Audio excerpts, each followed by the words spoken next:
నమస్కారం. V7 city న్యూస్కి స్వాగతం. ముందుగా ముఖ్యాంశాలు. తిరుమలలో చక్ర స్నాన మహోత్సవాన్ని శాస్త్రోక్తంగా నిర్వహించిన ఆలయ అర్చకులు. రోడ్లపైన కాలువల్లో చెత్త వేస్తే జరిమానాలు తప్పవు.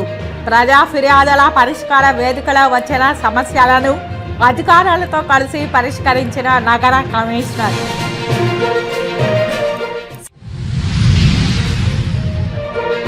సమన్వయ లోపం, అధికారుల అనుచిత నిర్ణయాల వల్లే 6 మంది భక్తుల మరణాలు.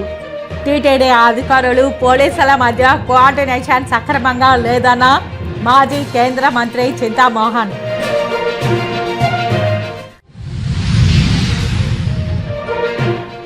వైకుంఠ ద్వాదశి రోజున తిరుమల శ్రీవారిని దర్శించుకున్న పలువురు ప్రముఖులు. దర్శన ఏర్పాట్లు చేసిన టీటీడీ అధికారులు. ఇక వార్తల్లోని వివరాలు. తిరుమలలో చక్ర స్నాన మహోత్సవాన్ని వైభవంగా నిర్వహించారు ఆలయ అర్చకులు. వైకుంఠ ద్వాదశి పర్వదినాన్ని పురస్కరించుకుని శనివారం ఉదయం 4:30 నుండి 5:30 నడుమ స్వామి పుష్కరిణి తీర్థ ముక్కోటి చక్ర స్నానం వైభవంగా జరిగింది. శ్రీవారి ఆలయంలో నిత్యోపచారాలు కైంకర్యాలు నిర్వహించిన అనంతరం శ్రీ చక్ర తాల్వార్ను పల్లకపై ఆలయం వెలుపలకు తీసుకొచ్చారు. శ్రీ వరాహ పుష్కరిణిలో శ్రీ సుదర్శన చక్ర తాల్వార్కు విశేష స్నపన తిరుమంజనం నిర్వహించారు. పాలు, పెరుగు, చందనం, వివిధ సుగంధ ద్రవ్యాలతో స్నపన తిరుమంజనం కార్యక్రమం చేపట్టారు. అనంతరం తులసి మాలను ధరింపజేసి శ్రీ సుదర్శన చక్ర తాల్వార్కు శాస్త్రోక్తంగా పుష్కరిణిలో చక్ర స్నానం నిర్వహించారు. శ్రీ స్వామి పుష్కరిణి తీర్థంలో చక్ర స్నాన శుభముహూర్తాన ఎవరైతే స్నానం ఆచరిస్తారో అటువంటి వారికి తిరుమల శేషగిరిలో వెలసి ఉన్న 66 కోట్ల పుణ్యతీర్థ స్నాన ఫలం దక్కుతుందని ప్రాశస్త్యం. ఏడాదికి 4 మార్లు చక్ర స్నాన మహోత్సవం నిర్వహించడం ఆనవాయితీ. తిరుమలలో శ్రీవారి బ్రహ్మోత్సవాలలో చివరి రోజున వైకుంఠ ద్వాదశి, రథసప్తమి, అనంత పద్మనాభ వ్రతం పర్వదినాలలో మాత్రమే చక్ర స్నానం నిర్వహిస్తారు. తిరుమలలో భక్తుల సాధారణంగా రద్దీ కొనసాగుతోంది. శుక్రవారం నాడు వైకుంఠ ఏకాదశి సందర్భంగా పరిమిత సంఖ్యలో భక్తులకు మాత్రమే టీటీడీ దర్శన భాగ్యం కల్పించింది. వైకుంఠ ఏకాదశి నాడు 60,094 మంది భక్తులు శ్రీవారిని దర్శించుకొని మొక్కులు చెల్లించుకున్నారు. స్వామివారి దర్శన అనంతరం కానుకల రూపంలో హుండీలో శ్రీవారికి 2.45 కోట్ల రూపాయలు చెల్లించారు భక్తులు. ఇక 14,906 మంది భక్తులు తలనీలాలు సమర్పించుకున్నారు. భక్తులకు ఎలాంటి అసౌకర్యం కలగకుండా టీటీడీ ప్రత్యేక చర్యలు చేపట్టింది. క్యూ లైన్ వైకుంఠ క్యూ కాంప్లెక్స్లో భక్తుల కొరకు పాలు, మజ్జిగ, కిచిడి, ఉప్మా, సాంబార్ రైస్, పెరుగన్నం, సొండల్, మంచినీరు అందిస్తోంది. ఇక సామాన్య భక్తుల కొరకు తిరుపతిలోని శ్రీనివాసం విష్ణు నివాసం వద్ద S&D టైమ్స్ టోకన్లను టీటీడీ జారీ చేస్తోంది.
స్వామివారి సేవలో పాల్గొని మొక్కులు చెల్లించుకున్నారు తెలంగాణ ఎంపీ కె లక్ష్మణ్.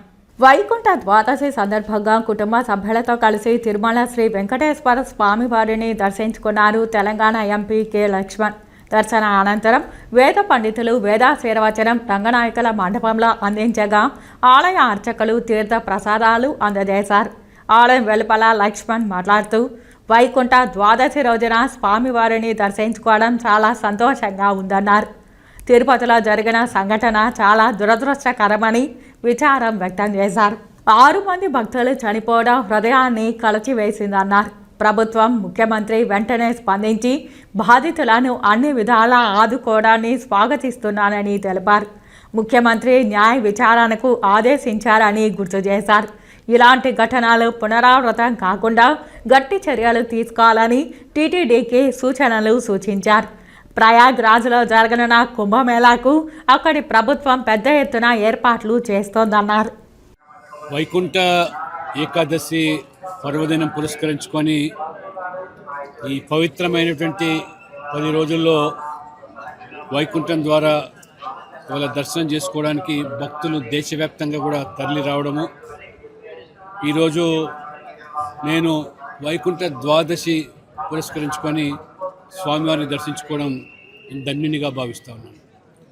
భక్తులు కూడా స్వామివారి దర్శనం నిమిత్తము ప్రతి ఏటా మాదిరిగానే ఈసారి కూడా లక్షల సంఖ్యలో ఇవాళ స్వామివారి దర్శనం కోసం విచ్చేసిన సందర్భంగా మన తిరుపతిలో జరిగిన సంఘటన చాలా దురదృష్టకరం.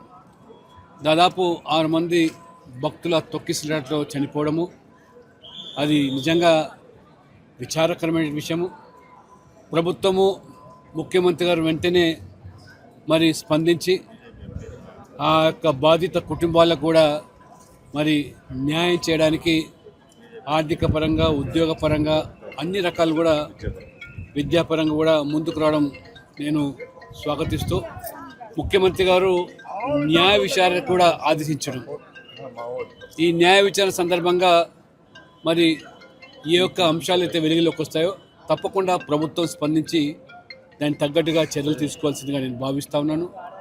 మరి ఇంత పెద్ద ఎత్తున జరిగేటువంటి ఉత్సవాల్లో మరి ఈ దురదృష్టకరమైన సంఘటన అది నిజంగా ఆ కుటుంబాలకు అది తీరని లోటు.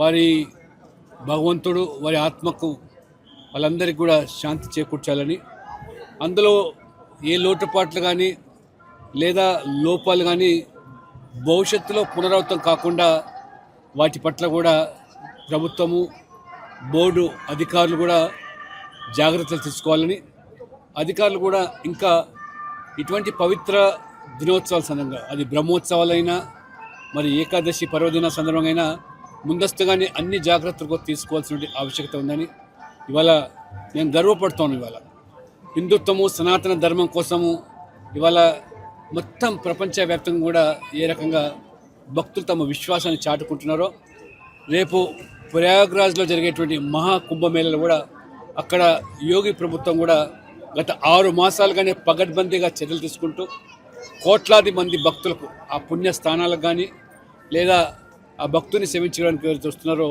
అన్ని జాగ్రత్తలు తీసుకోవడం జరుగుతుంది.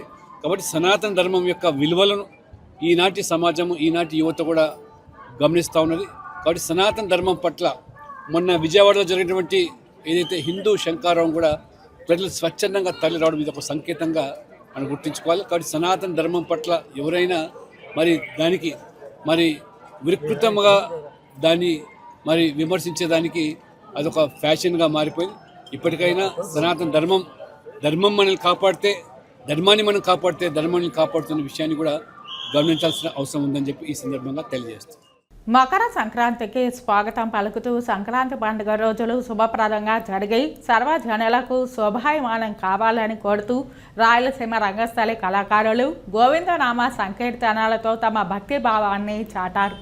రాయలసీమ రంగస్థలి చైర్మన్ గుండాల గోపీనాథ్ రెడ్డి నిర్వహణలో నిరంతరం ప్రతి శనివారం కొనసాగుతున్న ఈ నగర సంకీర్తన నగర ప్రజలకు మేలు కొలువు లాంటిదని, వారం వారం పెరుగుతున్న ప్రజాదరణతో భగవంతుని నామస్మరణలతో నగర వాసులకు ఎంతో ఉత్సాహాన్ని కలిగిస్తోందని అన్నారు.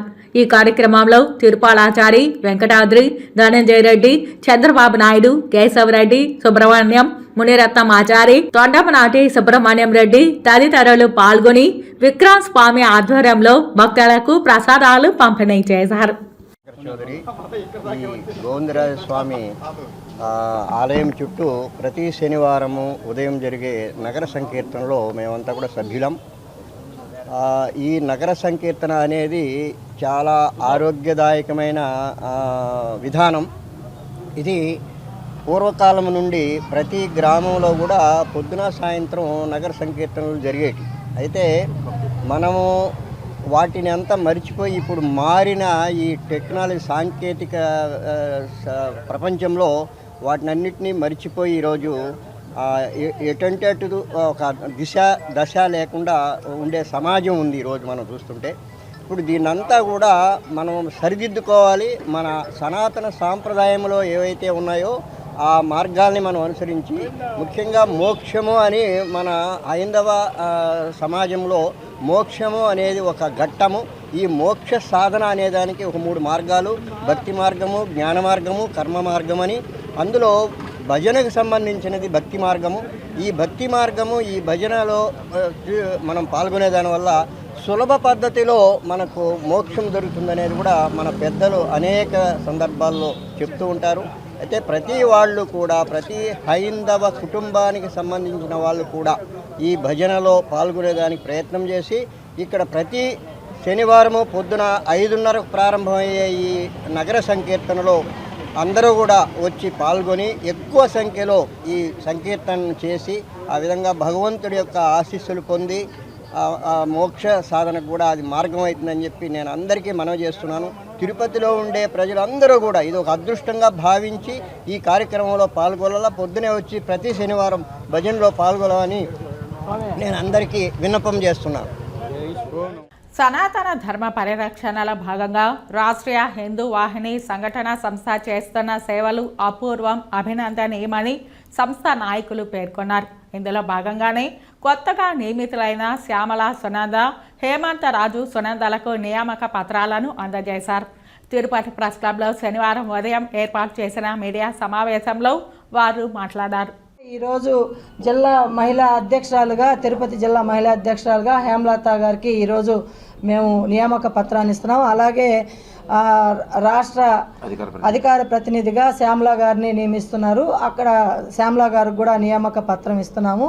అలాగే సునంద గారికి, తర్వాత వచ్చి మనోహర్ యాదవ్ గారికి ఈరోజు వాళ్ళకి నియామక పత్రాలు అందజేయడం జరుగుతుంది. ఫ్యూచర్లో వాళ్ళ భాగస్వామ్యం కూడా తీసుకొని ఈ రాష్ట్ర హిందూ వాహిని సంఘటన దీన్ని బలోపేతానికి ప్రతి ఒక్కరు కూడా కృషి చేస్తామని చెప్పి, ఇంకా ఎవరైనా ఇంట్రెస్ట్ ఉండి ఈ రాష్ట్ర హిందూ వాహిని సంఘటనలో మేము వర్క్ చేస్తాము, ధర్మం కోసం పోరాడతాము, ధర్మం కోసం మేము నిలబడతాము అనే వాళ్ళు ఎవరైనా కూడా పార్టీలకి, మతాలకి, కులాలకి అతీతంగా వచ్చి పని చేస్తామన్న ఇంట్రెస్ట్ ఉన్న వాళ్ళు కూడా దీంట్లో వచ్చి భాగస్వాములు కావచ్చు. రాష్ట్రీయ హిందూ వాహిని సంఘటన రాష్ట్ర అధికార ప్రతినిధిగా ఉన్నాను. అలాగే మహిళా విభాగం రాష్ట్ర అధ్యక్షురాలుగా శ్రీదేవి గారు, అలాగే రాష్ట్రీయ హిందూ వాహిని సంఘటన స్పోక్స్ పర్సన్గా శ్యామల గారు, వైస్ ప్రెసిడెంట్గా సిరిగిరి శంకర్రాజు గారు, అలాగే యువ మహిళా విభాగం రాష్ట్ర అధ్యక్షురాలుగా సంగరాజ్ అశ్విని గారు, అలాగే సునంద గారు, అలాగే మన తిరుపతి జిల్లా అధ్యక్షులుగా హేమలత గారు, అలాగే జిల్లా కార్యవర్గ సభ్యులుగా మనోహర్ యాదవ్ గారు, వీరికి ఈరోజు నియామక పత్రాలు అందజేయడం జరుగుతుంది. ఇటీవల వైకుంఠ ఏకాదశి సందర్భంగా జారీ చేసిన టోకన్ల సందర్భంగా 6 శ్రీవారి భక్తులు మృతి చెందిన సంఘటనకు పూర్తి బాధ్యత టీటీడీ అధికారులదేనని, అయితే ఈ విషయంలో జిల్లా పోలీస్ అధికారి ఎస్పీని, డిఎస్పీని బదిలీ చేయడం అన్యాయమని రాయల్ పీపుల్ ఫ్రంట్ అధ్యక్షులు అన్నారు. రాష్ట్రంలో ఎవరైతే అధికారంలో ఉంటారో వారి సామాజిక వర్గానికి న్యాయం చేకూరుస్తారని, మిగిలిన వారిని పట్టించుకోరని ఆయన విమర్శించారు. టీటీడీకి వీఐపీలపై ఉన్న శ్రద్ధ సామాన్య భక్తులపై లేదని ఆయన విమర్శించారు.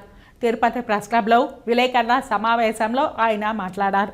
ఈరోజు జరిగినటువంటి ఈ దురదృష్టకరమైనటువంటి ఘటనలో పోలీస్ వ్యవస్థ అనేది అక్కడ లేకపోవడం వల్ల ఇంకెంత భయోత్పాతం జరిగింటుందో కూడా మీరు ఒకసారి ఆలోచించుకోవాలి. దీనికి పోలీసులను ఏమాత్రం నిందించకూడదని చెప్పేసి రాయల్ పీపుల్స్ ఫ్రంట్ తరపు నుంచి నేను విజ్ఞప్తి చేస్తూ, ఎస్పీ సుబ్బరాయుడు గారి పైన ఏదైతే బదిలీ తీసుకున్నారో ఆ నిర్ణయాన్ని వెనక్కి తీసుకొని తిరుపతికి ఆయన యొక్క అవసరం ఇక్కడ చాలా ముఖ్యంగా ఉంది. ఎందుకంటే మహారాష్ట్రలో కూడా ఎర్రచందనం స్మగ్లింగ్ జరిగితే అక్కడి నుంచి కూడా ఆయన రిటర్న్ తీసుకొని వచ్చినాడు.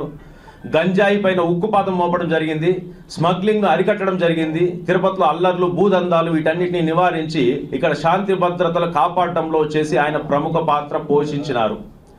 ఇంకొక విషయం ఏంటంటే సామాజిక న్యాయం సామాజిక న్యాయం సామాజిక న్యాయం అని చెప్పేసి అంటున్నారు, కానీ సామాజిక న్యాయం ఎక్కడ జరగడం లేదు. కేవలం మేము వచ్చేసి బలిజ సంఘం పైన దీని నుంచి మాట్లాడుతున్నాం. పోలీసుకు వచ్చేసి కులాన్ని ఆపాదించడం తప్పు, కానీ పోలీస్ వ్యవస్థలో కూడా ఏదైతే కఠిన నిర్ణయాలు తీసుకుంటారో ఈయన ఎస్పీ గారు వచ్చేసి బలిజ సామాజిక వర్గం చెందినటువంటి వ్యక్తి. ఆయన రమణ కుమార్ గారు కూడా డిఎస్పీ, ఆయన కూడా బలిజ సామాజిక వర్గానికి చెందినటువంటి వ్యక్తి.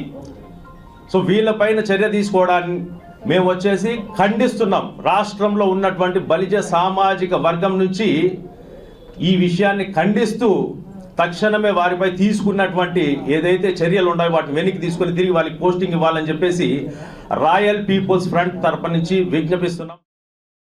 నీతికి నిబద్ధతకు పనిచేసే అసలు సిసలైన పోలీస్ జిల్లా అధికారి సుబ్బరాయుడుపై రాష్ట్ర ప్రభుత్వం బదిలీ వేటు వేయడం సరైన నిర్ణయం కాదని, దీనిపై తిరిగి రాష్ట్ర ముఖ్యమంత్రి చంద్రబాబు నాయుడు, ఉప ముఖ్యమంత్రి పవన్ కళ్యాణ్లు పునరాలోచించి నిర్ణయం తీసుకోవాలని తిరుపతికి చెందిన సనాతన ధర్మ పరిరక్షణ సమితి అధ్యక్షులు చీనేపల్లి కిరణ్ అధికారులకు ప్రభుత్వానికి సూచించారు.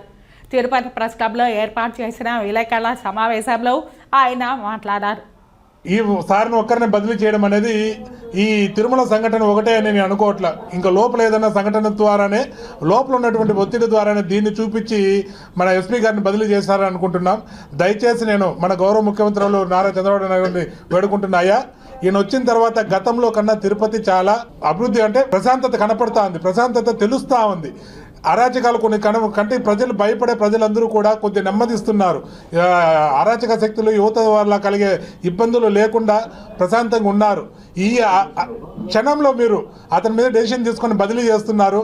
మళ్ళీ ఈ అరాచక శక్తులు విచ్చలవిడిగా మళ్ళీ పెరిగే అవకాశం ఉంది. కాబట్టి ఈయన నాట్ ఓన్లీ తిరుపతి అండి, మొత్తం తిరుపతి జిల్లాలో ఉన్న అన్ని నియోజకవర్గాల్లో సార్ యొక్క పనితీరు అక్కడ ప్రజలను అడిగితే తెలుస్తుంది ఏ విధంగా తగ్గుతోంది అని.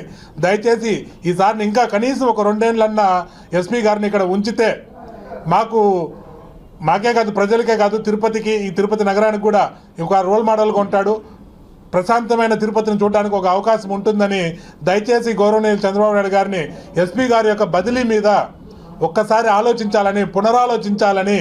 తిరుపతిలో ప్రతి ఒక్కరు ఎవరిని అడిగినా కూడా చెప్తారండి, ఎవరిని అడిగినా చెప్తారు, ఇది బాధాకరం, ఎవరు ఎక్స్పెక్ట్ చేయలేదు ఎస్పీ గారిని బదిలీ చేస్తారు అని. అలాంటిది ఎస్పీ గారిని బదిలీ చేశారు. కాబట్టి ఒకసారి తిరుపతి ప్రజల యొక్క మనోభావాలు కూడా దృష్టిలో ఉంచుకొని దీనికి కారణం ఎవరైతే ఉన్నారో వారి మీద కఠిన చర్యలు తీసుకోవాలని మేము వేడుకుంటున్నాం. నగరంలో ఎవరైనా రోడ్లపైన మురుగు కాలువలో చెత్త వేస్తే జరిమానాలు విధించాలని తిరుపతి నగరపాలక సంస్థ commissioner N Maurya health engineering అధికారులను ఆదేశించారు. శనివారం తెల్లవారుజాము నుండి నగరంలోని చిన్న బజార్ వీధి, ఆకుతోట వీధి, నాదముని వీధి, కొత్త వీధి, కోటకొమ్మాల వీధి తదితర ప్రాంతాలలో పారిశుద్ధ్య పనులను, ప్రజా ఫిర్యాదుల పరిష్కార వేదికలో వచ్చిన ఫిర్యాదులను ఆరోగ్య శాఖ, ఇంజనీరింగ్ అధికారులతో కలిసి కమిషనర్ పరిశీలించారు. చెత్త తీసుకెళ్లే వాహనం ఎన్ని గంటలకు వస్తోంది, మురుగు కాలువల్లో చెత్త తొలగిస్తున్నారా, నీరు ఏ సమయంలో సరఫరా చేస్తున్నారు, నీటి సాంద్రత పరీక్షలు చేస్తున్నారా అని ప్రజలను అడిగి తెలుసుకున్నారు. చిన్న బజారు వీధిలో దుకాణాల ముందు చెత్త వేసి ఉండడం చూసి సిబ్బందిపై ఆగ్రహం వ్యక్తం చేశారు. దుకాణాలు మూసిన తర్వాత వేస్తున్నారని సిబ్బంది చెప్పగా జరిమానాలు విధించాలని అన్నారు. ఈ సందర్భంగా కమిషనర్ మాట్లాడుతూ, నగరంలో ఎవరైనా రోడ్లపైన కాలువల్లో చెత్త వేస్తే వారిని గుర్తించి జరిమానాలు విధించాలని అన్నారు. పలుచోట్ల మురుగునీరు కాలువల్లో చెత్త తొలగించలేదనే ఫిర్యాదులు వస్తున్నాయని సిబ్బంది పరిశీలించి శుభ్రం చేయాలని అన్నారు.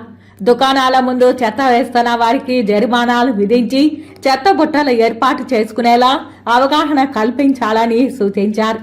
ప్రతిరోజు వాహనాలు నిర్దిష్ట సమయంలో వెళ్లేలా చూడాలని అన్నారు. ప్రతిరోజు నీటి సాంద్రత పరీక్షలు చేసి నీటిని సరఫరా చేయాలని ఇంజనీరింగ్ అధికారులను ఆదేశించారు.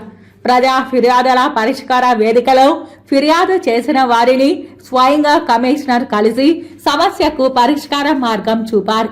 కమిషనర్ వెంట superintendent engineer Shyam Sundar, municipal engineer Gomathi, health officer doctor Yuva Anvesh Reddy, sanitary supervisor Chenchaiah, మేస్త్రీలు తదితరులు ఉన్నారు. తిరుమలలో శ్రీ వెంకటేశ్వర స్వామి వారిని మాజీ మంత్రి రోజా దర్శించుకున్నారు.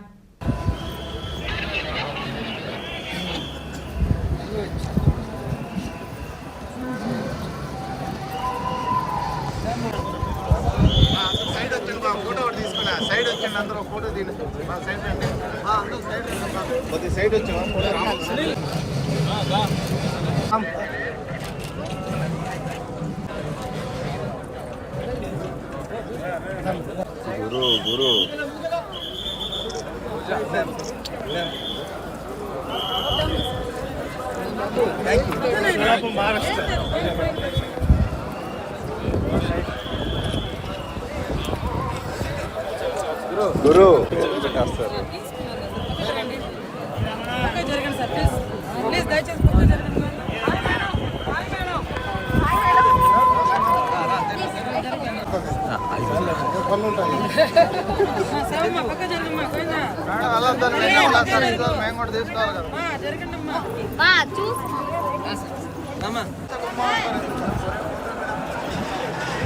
మీకు అక్కడి నుంచి చెప్తా ఉన్నా.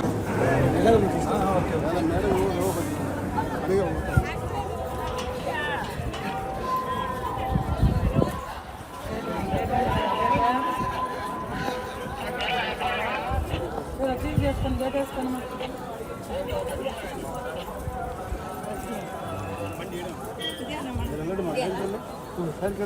ఎక్కడ పెట్టారు? గేట్ కట్ సైడ్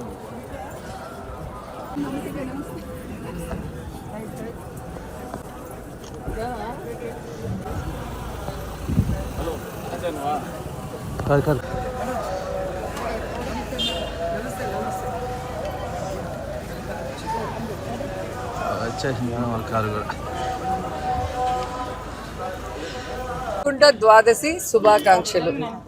ఆ వెంకటేశ్వర స్వామి ఆశీస్సులు అందరి మీద ఉండాలి, అందరూ సుఖ సంతోషాలతో ఉండాలని మనస్ఫూర్తిగా కోరుకుంటున్నాను. టీటీడీ అధికారులు, పోలీస్ అధికారుల మధ్య కోఆర్డినేషన్ సక్రమంగా లేని కారణంగా 6 మంది శ్రీవారి భక్తుల ప్రాణాలను బలి తీసుకుందని, భవిష్యత్తులో ఇలాంటి సంఘటనలు పునరావృతం అయితే ప్రజలు చూస్తూ సహించరని కేంద్ర మాజీ మంత్రి చింతామోహన్ తెలిపారు. తిరుపతి ప్రెస్ క్లబ్లో శనివారం ఉదయం మీడియా సమావేశంలో ఆయన మాట్లాడారు. ఏం 5,000 మందిని బైరాగపట్టెల్లో ఏమై ఆడబెట్టకపోతే 4 ఆడిటోరి మహతిలో పెట్టవా, ఒక 2,000 మంది పడతారాడా? వాళ్ళకి అంత ఏదో పెట్టు తినేదానికి, వాళ్ళకి చక్కగా ఏదో ఇచ్చి ఉండొచ్చు కదా. ఆడబెడితే ఈ చావులు ఉండవు కదా. ఒక్కొక్కరిని పిలిచి ఆ దారిలో పెట్టి పోండి అంటే తీసుకొని గేట్లలో పోతారు కదా. ఏమి ఇంత తెలివి తక్కువతనం కదా. ఎవరైనా టీటీడీ ఆఫీసర్లు ఉన్నారా బైరాగపట్టెల్లో ఆ రోజు జరిగేటప్పుడు? అమ్మా లేరు. ఈ అమ్మ చూసింది, ఎవరు తోయలేదు వాళ్ళని, ఎవరు తోలి పెద్దరిగిన వాడని నేను చెప్పాను. ఇదే ఈ పాపే. వాళ్ళ ముందు ఇద్దరు పడిపోయారు, 2 మహిళలు చచ్చిపోయిన 6గురిలో 2 పడిపోయారు. ఎందుకు పడిపోయారు? తోస్తే పడిపోలేదు. వాళ్ళు 12 గంటలు ప్రయాణం చేశారు. మరి ఈడకొచ్చి అయిపోద్దేమో టికెట్లు అని చెప్పి నిలబడ్డారు. తినేదానికి తిండి లేదు, తాగేదానికి నీళ్లు లేదు, చలి, పైన గాలి. ఎవరు నిలబడగలరా? మనం నిలబడగలమాడా? నేనైతే నిలబడలేను 1 గంట కూడా. వాళ్ళు 10-12 గంటలు నిలబడితే క్యూలో ఆడ వస్తుంది నువ్వు పోయేసి ఏం చేశారు? మేనేజ్మెంట్ ఎక్కడుంది? టీటీడీ ఇది టెంపుల్ అడ్మినిస్ట్రేషన్, అది ఒక గొప్పది. దాన్ని మేనేజ్ చేసేదాన్ని టీటీడీ వాళ్ళు లేకుండా ఊరికే ఆడాడనో పెట్టేస్తే ఎక్కడయా? ముత్యాలడిపల్లి దగ్గర బైరాగపట్టెల్లో పెట్టింది తప్పు కదా. ప్లేస్ సెలక్షన్ తప్పు కాదా నేను అడుగుతున్నా. ఇన్ని ఆడిటోరియంలు ఉన్నాయి, ఆడిటోరియాల్లో పెట్టి వాళ్ళకి అంత కడుపు నిండి అంత అన్నం పెడితే ఎంత తృప్తిగా ఉండు, చనిపోయేవాళ్ళు కాదు కదా. ఏమైందయా మీ తెలివి? ఇంత ప్రతిష్టని దెబ్బతీస్తున్నారు. దెబ్బ తీయకూడదు. ఇంకొకటి జరిగితే మేము సహించాం, వచ్చి కూర్చుంటాం. ఆఫీసులో వచ్చి కూర్చుంటాం. ఇప్పుడు రోడ్ల దగ్గరకే వచ్చి కూర్చుంటున్నాం. తప్పు అది. లడ్డు దాంట్లో సహించాం. 6గురు చచ్చిపోయారు. ఎప్పుడూ చచ్చిపోవాలా? నేను ఎప్పుడో చిన్న పిల్లోడప్పుడు ఎప్పుడో చచ్చిపోయి ఉంటారు 1-2 క్యూలో. ఇది చచ్చిపోయేది చాలా పొరపాటు. దీన్ని వెంటనే చంద్రబాబు నాయుడు వచ్చి తిరిగిపోయినాడు. చాలా సహనంగా అన్నీ విన్నాడు. పాపం అయ్యో నేను కాదంటాం లేదు, కానీ ఆడ కోఆర్డినేషన్ లేదు. పోలీసులకి అధికారులకి కోఆర్డినేషన్ లేనందువల్ల ఫెయిల్ అయింది. తిరుపతి నగరంలోని పెద్దకాపు వీధిలోని శ్రీరామ భజన మందిరం నందు ఉదయం 5 గంటల నుంచి 8 గంటల వరకు శ్రీరామ నామ కీర్తనాలను ఆలపించారు. ఈ సందర్భంగా రాముల వారి చిత్రపటానికి పూజలు నిర్వహించి భక్తులకు ప్రసాదాలు పంచిపెట్టారు. ఉభయదారులు పూజాది కార్యక్రమాలను నిర్వహించారు. ఈ సందర్భంగా భజన మండలి సభ్యులు గుండాల గోపీనాథ్ రెడ్డి మాట్లాడారు. ధనుర్మాసం సందర్భంగా ప్రతిరోజు కూడా పెద్దకాపు లేఅవుట్లో కావచ్చు, చిన్నకాపు లేఅవుట్ గుడిలో ప్రతిరోజు 5 గంటల నుంచి 8 గంటల సమయంలో ఈ యొక్క భజన కార్యక్రమం జరుగుతుంది. ప్రతి ఒక్కరూ కూడా ఈ భజనకి రావాలి. రాముడు లేని ఊరే కాదు, రాముడు లేని వీధే కాదు అని పురాణం చెప్తుంది. అదేవిధంగా ప్రహ్లాద అంతటి వాడే భజన చేయరు నరుడా భజన చేయని అంతటి మహానుభావుడి దేవుడే ఈ భజనకు విచ్చేసినాడు. అదేవిధంగా తిరుపతిలో మనం ప్రతి ఒక్కరూ కూడా ఈ భజనకు రావాలి, హాజరు కావాలి. మరి 13వ తేదీ వరకు ఈ భజన కార్యక్రమం కొనసాగుతుంది. సనాతన కాలం నుంచి భజన అనేది ప్రారంభమైంది. అందరూ కూడా రావాలని కోరుకుంటూ నా పేరు ఎస్ వెంకట. జై శ్రీరామ్, జై శ్రీరామ్, జై శ్రీరామ్, జై శ్రీరామ్, జై జై శ్రీరామ్, జై శ్రీరామ్. శ్రీరామచంద్రమూర్తికి, శ్రీరామచంద్రమూర్తికి జై. ఈ ధనుర్మాస సమయంలో 30 రోజులు పూర్తిగా ఇక్కడ భక్తులందరూ వచ్చి శ్రీరామ భజన మందిరంలో భజనలు చేసి వైకుంఠ ప్రాప్తి కోసము, రెండోది భక్తిని పొందొందించడానికి కోసము, తర్వాత మన హిందూ సాంప్రదాయాన్ని బాగా డెవలప్ చేసే దానికోసము మనం అందరము కలిసి ఇక్కడ భజనలు చేస్తూ భగవంతుని యొక్క కృపకు పాత్రలు అవ్వాలని మరీ కోరి ప్రార్థించారు. ఓం నమో వెంకట. ప్రజా పాలనను చూసి ఓర్వలేకనే వైసీపీ నాయకులు సేవకుడిగా పనిచేస్తున్న రాష్ట్ర ముఖ్యమంత్రి నారా చంద్రబాబు నాయుడుపై పసలేని ఆరోపణలు చేస్తున్నారంటూ మాజీ సర్పంచ్ తెలుగుదేశం పార్టీ మహిళా నేత మమత మండిపడ్డారు. ఏపీ సీఎం చంద్రబాబుపై వైఎస్ఆర్ కాంగ్రెస్ పార్టీ నాయకులు చేసిన విమర్శలను ఆమె శనివారం తిరుపతిలో తిప్పికొట్టారు. జనవరి 8వ తేదీ రాత్రి తిరుపతిలో జరిగిన దుర్ఘటన ఊహించలేనిదని, అయితే పార్టీలకు అతీతంగా బాధితులకు అండగా నిలవాల్సిన వైసీపీ నాయకులు పనిగట్టుకొని పనిచేస్తున్న కూటమి ప్రభుత్వంపై బురద జల్లడం సమంజసం కాదని అన్నారు. బాధితులకు బాసటగా నిలవాల్సిన సమయంలో శవ రాజకీయాలు చేసి లబ్ధి పొందాలనుకోవడం వైసీపీ నీతిమాలిన రాజకీయాలకు నిదర్శనమని ఆమె దుయ్యబట్టారు. వైఎస్ఆర్ కాంగ్రెస్ పార్టీ అధికారంలోకి వచ్చిన తర్వాత ఆంధ్ర రాష్ట్రంలో ఎన్నో సంఘటనలు జరిగాయని, అయితే అప్పట్లో ముఖ్యమంత్రిగా ఉన్న వైఎస్ జగన్మోహన్ రెడ్డి ఏ రోజైనా బాధితులను పరామర్శించారా, వారికి ఓదార్పునిచ్చారా అని మమత ప్రశ్నించారు. ఆయన వెనువెంటనే వచ్చి శతఘాతులంతా కూడా ఓదార్చి వాళ్ళ కుటుంబాలకంతా నేను ఉన్నానని భరోసా కల్పించారు. మాకందరికి ఆశ్చర్యకరమైన విషయం ఏంటంటే 74 ఏళ్ల వయసులో చంద్రబాబు నాయుడు గారు ప్రతి క్షతఘాతుల దగ్గరకు వెళ్ళి వాళ్ళ బంధువుల్ని వాళ్ళు ఓదార్చి ఒక్కొక్క బెడ్ దగ్గర 5 నుంచి 10 నిమిషాలు నించున్నారు ఓపిక్గా. నేనున్నానమ్మా మీకు అని చెప్పి భరోసా కల్పించారు. అలాంటి గొప్ప వ్యక్తి ఆయన. అదేవిధంగా ప్రభుత్వం తరఫున కూడా ఎక్స్గ్రేషియా కాంపన్సేషన్ కూడా ఇవ్వడం జరుగుతుంది. ఎన్ని జరిగినా చనిపోయే వాళ్ళు మేము తేలేమో, మాకందరికి ఆ విషయం తెలుసు. కానీ చంద్రబాబు నాయుడు గారు ఆయన మనసులో మాట చెప్పకపోయినా ఆయన క్యాడర్ మాకు అందరికీ తెలుసు, ఆయన ఏమి మా నుంచి ఎక్స్పెక్ట్ చేస్తారు అని. ఈ దుర్ఘటన జరిగిన వెంటనే రేయనక పగలనక మేమంతా వాళ్ళతో మేము ఉన్నామని భరోసా కల్పించాము. ఉదాహరణకి ఒక 2 పేర్లు చెప్తాను. లావణ్య గారి కుటుంబము, అదేవిధంగా బాబు నాయుడు గారి కుటుంబము, అదేవిధంగా మిగతా వాళ్ళు శాంతి రజని వాళ్ళందరూ కూడా కుటుంబాన్ని కలవటం జరిగింది. మేమున్నాము, సీఎం గారు ఉన్నాము మీ వెనక అని వాళ్ళకు ఒక భరోసా ఇవ్వడం జరిగింది. వాళ్ళ ఊళ్ళకి వెళ్ళిపోయి కూడా ఇప్పుడు నాకు ఫోన్ చేసి పరామర్శిస్తున్నారు. ఆ అనుబంధం అండి కావాల్సింది మన మనుషులతో. వైసీపీ గారు ఎన్నో ఆరోపణలు చేస్తున్నారు వైసీపీ వాళ్ళు. మరి దుర్ఘటన జరిగింది కదా, ఫోటోలు తీసుకునేది కాదు, సోషల్ మీడియాలో పోస్టింగ్స్ పెట్టడం కాదు, ఎవరన్నా వచ్చి అక్కడ నించొని మేమున్నామమ్మా, మీ కష్టానికి మేము భరోసా ఇస్తాము, మేము తోడుగా ఉంటాము, అని ఏమన్నా వాళ్ళ అన్నపానీయాలు తీసుకున్నారా లేదా, వాళ్ళ మంచి చెడ్డ ఏమి అలాంటిది ఏమన్నా పట్టించుకున్నారా? అన్నింటిలో ఆశ్చర్యకరమైన విషయం ఏంటంటే చంద్రబాబు నాయుడు గారు సీసీలో పోతూ ఎవరు రాకూడదని ముందే కళ్ళతో సైన్ చేసి వెళ్ళారు. ఆయన ఒక ఇద్దరు మినిస్టర్లు పోయారు అంతే. అదే కానీ వైసీపీ గారు జగన్ గారు వచ్చినప్పుడు ఒక మందలాగా అందరూ వందలాది మంది లోపలికి వెళ్ళారు. లోపలికి వెళ్ళింది కాకుండా జగన్ గారు తెలియని వాళ్ళు ఆక్సిజన్ స్టాండ్లు ఆక్సిజన్ ఇవంతా కింద పడేయటం జరిగింది. కిట్లు వీళ్ళని చూసి భయపడి డాక్టర్ నర్సులు పక్కకి పరిగెత్తారు. ఇదే అండి సేవ.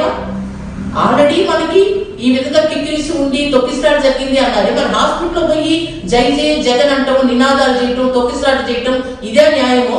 సీఎం గారు అందరినీ సమాయత్తం చేసి ఇలాంటి దుర్ఘటనలు పునరావృతం కాకుండా ఎంతో జాగ్రత్తలు తీసుకోవడం జరిగింది. దీనిని విస్మరించి ప్రతిపక్షాలు అనవసరంగా బురద జరుపుతున్నారు. ఇప్పుడు కొన్ని ఎక్స్ప్రెస్ అప్డేట్ వార్తలు.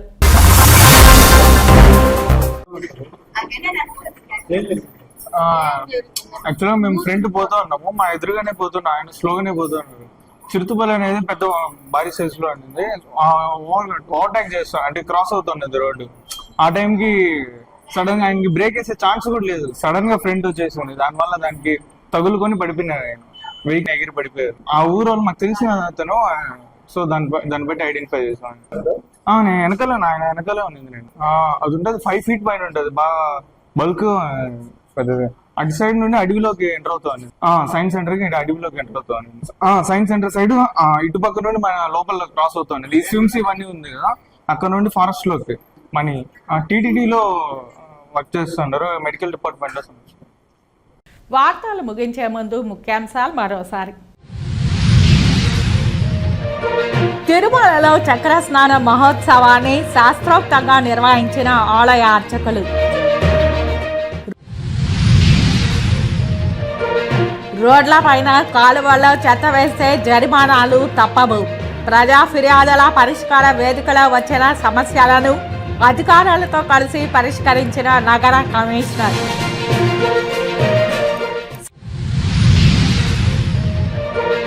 సమన్వయ లోపం, అధికారుల అనుచిత నిర్ణయాల వల్లే 6 మంది భక్తుల మరణాలు.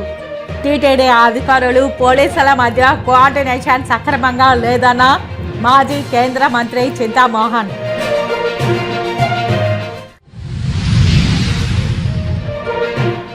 వైకుంఠ ద్వాదశి రోజున తిరుమల శ్రీవారిని దర్శించుకున్న పలువురు ప్రముఖులు. దర్శన ఏర్పాట్లు చేసిన టీటీడీ అధికారులు. ఈ వార్తలు ఇంతటితో సమాప్తం. నమస్కారం.